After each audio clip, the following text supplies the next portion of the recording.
No matter what medium we're talking about, few things are as quintessentially Star Wars as telekinesis. Movies, comics, TV series all show Force users liberally applying the Force to push and pull objects. You've seen Obi-Wan Kenobi hurl rocks at Darth Vader, or Yoda catching a falling pillar when facing Count Dooku. You've seen Darth Vader lifting a poor soul into the air by the throat and choking him.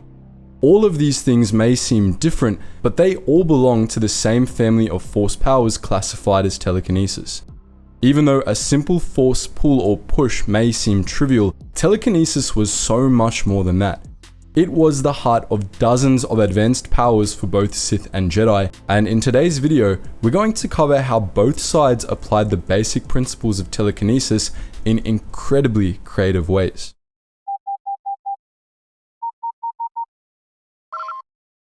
Attention, Sergeant on deck! Reach out with the Force. Connect with objects. Apply energy to hold, push, or pull. At the core of it all, those were the basic principles of telekinesis. It was a way of interacting with an object by using the Force to apply the energy necessary for movement. The size, weight, or distance of the object didn't matter once the Force user was experienced enough. That's why we frequently saw Jedi lifting things many hundreds of times heavier than them. Starkiller yoinked a Star Destroyer out of orbit, for crying out loud. Rather than relying on things like physics or physical strength, telekinesis, like all Force powers, relied on the user's willpower alone. The stronger the will, the more they could accomplish. That said, telekinesis could be incredibly mentally draining on the user. Higher applications, such as the ones that involved moving very heavy or very distant objects, or the ones that involved unleashing huge amounts of energy, were exhausting. Additionally, telekinesis was often accompanied by gestures to facilitate the visualization required to perform the techniques. Just picture Obi-Wan Kenobi snapping an arm out to push Grievous away.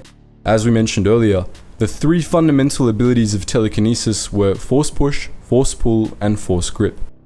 From there, both the Jedi and Sith devised numerous advanced techniques that built on the basics to do impressive and often gruesome things. Welcome to Telekinesis for Dummies. Force Pull, as the name suggests, was an ability that involved reaching out to the target, gripping it with energy, then pulling it toward the user.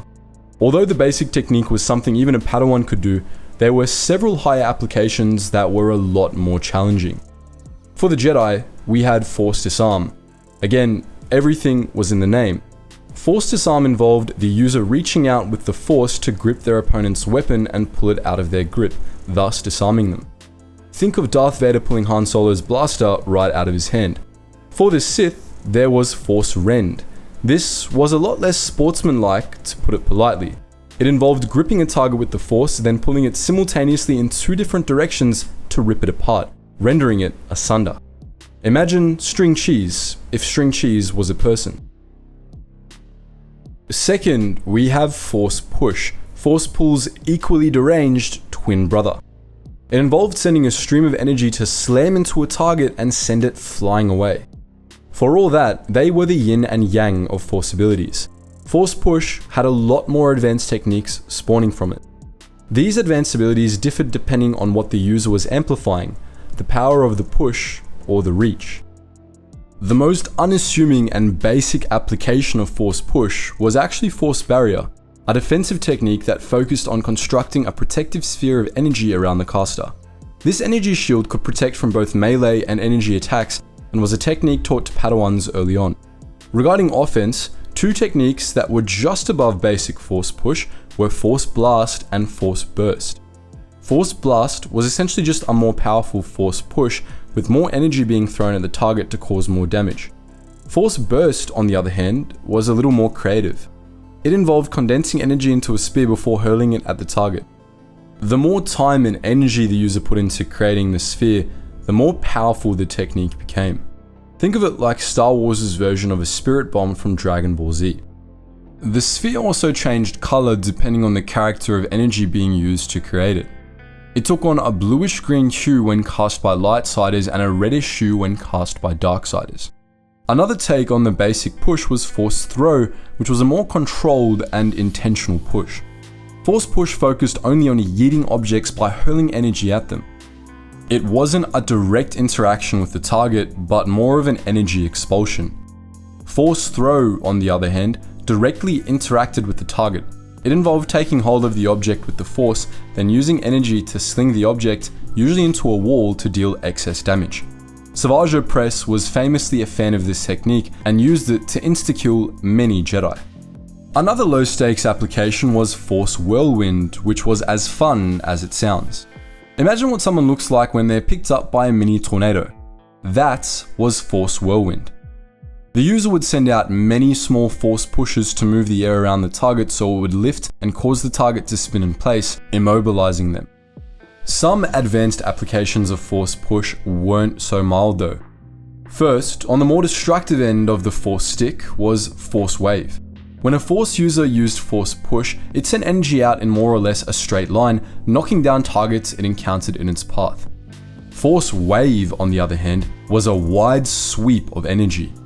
The wave flowed out of the user and knocked over people and objects around them, sometimes in a semicircle, sometimes in a full circle around them. It was known for its raw power, which shot out almost like a telekinetic explosion. Very useful for crowd control in narrow spaces, as any MMO player might imagine. Force Repulse was another derivative that was pretty much Force Wave on steroids. It was a huge explosion of telekinetic energy that rushed out of the user in waves, yeeting everything in its vicinity at high speeds. The main difference with Force Wave, aside from the more power in its punch, was that whereas Force Wave pushed energy out in a semicircle or a full circle, Force Repulse pushed it out in a sphere. This meant that objects above the target would also be affected, such as an enemy force leaping at the user. Finally, no list of force powers would be complete without a dark side exclusive. In this case, we had Force Destruction. It involved a massive energy field that the user manifested around them in a sphere. The energy was so potent that, depending on how powerful the caster was and how far the target was from the epicenter, it could do anything from paralyze them to straight up vaporizing them. The best abilities, however, all spawned from Force Grip. If you agree with us that best means deadliest and most badass.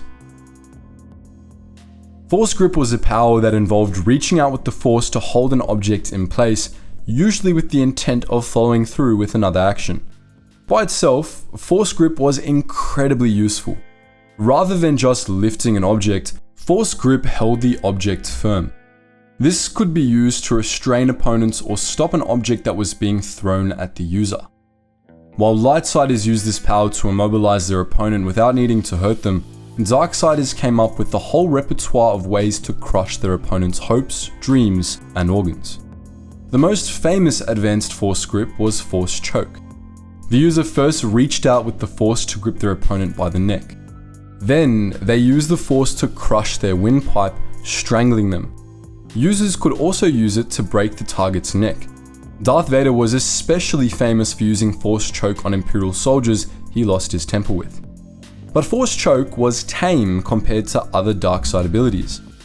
A much more brutal application of telekinesis was Force Wound, which involved the caster reaching out with the force to grip a part of their opponent's body, like the heart or any limb, then squeeze until they were crushed.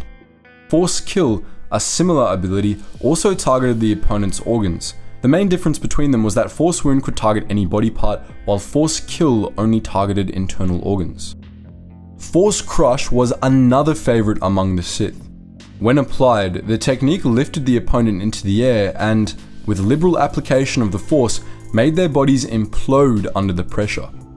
Jedi used this on battle droids, which was morally fine, but the Sith used it happily on actual living beings to turn them into strawberry jam. Once again, Vader was fond of using this on whatever Imperial had looked at him funny that day. Far less destructive was the last Force Grip application, Force Orb, famously used by Kit Fisto. It involved creating a sphere of compressed air around the user by reaching out and condensing the air into a sphere before going underwater.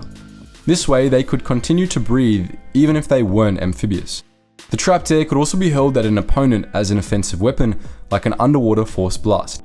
This made Force Orb one of the most utilitarian, but also creative applications of telekinesis, in our opinion. Finally, For those Force users that had truly mastered the principles of telekinesis, there were several ways to combine it with a lightsaber. With telekinesis, the Force user could move their saber through space and use it effectively in combat without actually needing to hold onto the hilt.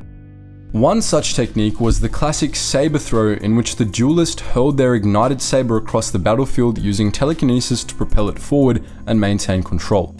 The saber spun around in pretty circles as it crossed the distance to slice through an opponent. Related to this was the saber barrier technique, which was developed by Luke Skywalker's New Jedi Order.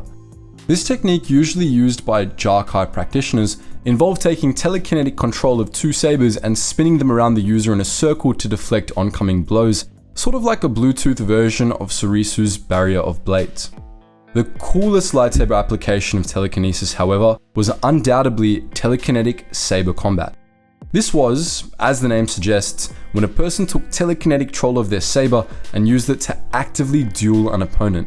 Not just as a projectile weapon, but to actually perform saber strikes, parry attacks, and strike enemies down. Darth Traya was a particularly badass practitioner of this technique. At the end of the day, many other abilities could be linked back to telekinesis, just because of how fundamental it was to the art of Force manipulation.